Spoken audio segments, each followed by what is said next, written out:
all hell breaks loose at the end of this film.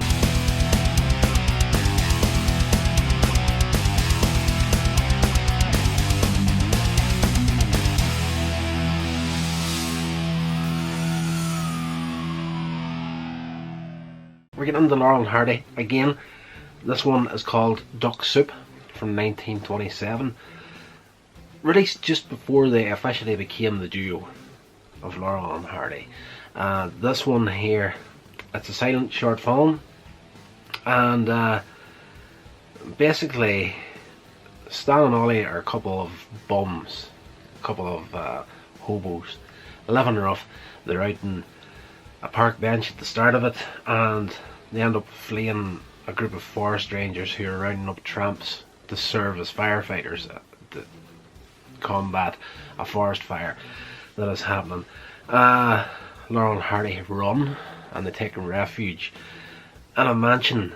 The owner has gone on vacation and the servants are away, so Ollie decides he's going to pretend he's going to be the owner, and Stanley is going to be the maid.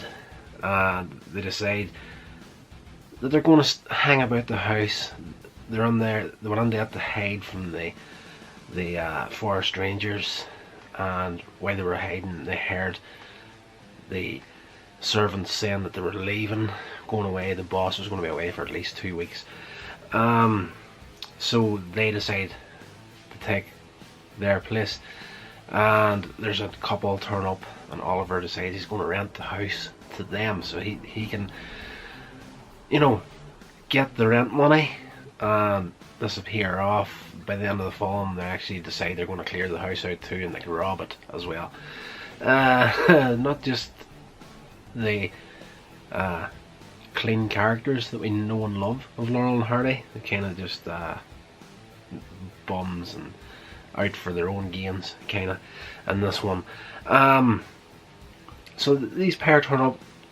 Oliver decides, as I say, to rent the house out to them, so they're asking all these questions like, is there a billiard room, is there a pool table, is there a swimming pool, all this sort of stuff. Oliver can't answer them, so he's like, he just takes the guy and starts showing him about, and that's funny the way he's doing it. Like, he takes him to a room, shows him in it, and while he's looking in through the door of that room, Oliver's disappearing into another room to check what's in there.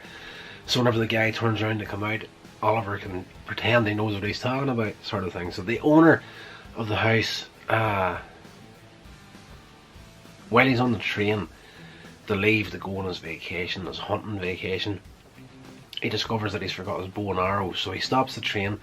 He's going to return home to get them. So he turns up in the middle of this, and Stanley pushes him into a room whenever he discovers who he is. Stanley answers the door as a maid and says, sorry, the house has been rented. But the guy bursts in, and Stanley recognises him from a painting hanging up in the hallway as the owner of the house. So he pushes him into this room, locks him in, and Oliver tries to pass him off as a nutter that's escaped from an asylum. He's not harmful, he's just crazy.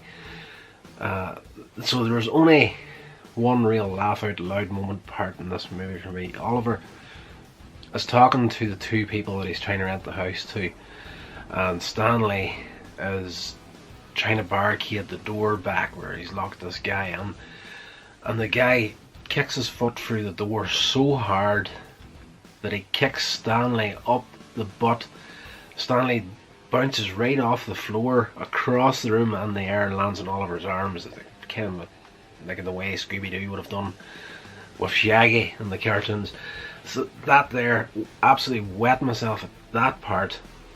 So all hell breaks loose at the end of this film whenever the owner goes and grabs a gun, and there's a whole sequence of chasing Stan and Ollie around the house and shooting after them and whatnot. And by the end of it, they're actually caught, and the rangers are like, you don't have a job, we've got a job for you. So they wind up having to go out and fight fires with the rangers. So again, that's a very swift and quick little review of this film. There's not so much in laughs in this film. There's a lot of slapstick moments, but there's no real huge belly laughs in this short, apart from that one part where the guy kicks through the door and like just knocks Stanley into the air across the room and Oliver's arms. I absolutely hurt myself laughing at that one part in particular. But it's not one of their strongest films. I want to be as honest as I can in these reviews with you guys. I don't want to be recommending stuff for you that it's just, you know, flat out terrible. But it has to be said, compared to the majority of Laurel and Hardy movies, this one here is definitely not one of their strongest, but it's definitely worth a watch as well, because it's another little variation of passing Stanley off as a maid. Happens quite a lot in the Laurel and Hardy films. They kind of reuse some of their sketch ideas in different movies, and this is, as I say, just a variation, and Stanley pretend to be the maid, and it's not a waste of your time, and you know, check it out. Like, all the Laurel and Hardy films are definitely worth watching. There was one part in particular at the start of it was very, very good. The original run from the forest rangers. They actually run around a corner. There's two bikes sitting on the side of the street. Oliver lifts the first one, and instead of Stanley taking the second one, he jumps onto the front handlebars of Oliver's bike, and there's a chase sequence through the town with them on this bike, and you know, missing traffic by a couple of inches. So I can't believe I forgot that at the start of the review, but that's there as well. The stunts in this film, don't get me wrong, are brilliant, but as far as the laughs go, quite fun on the surface. But again, definitely go and check it out. That is Laurel and Hardy at the end of the day. You're not going to waste your time watching these guys.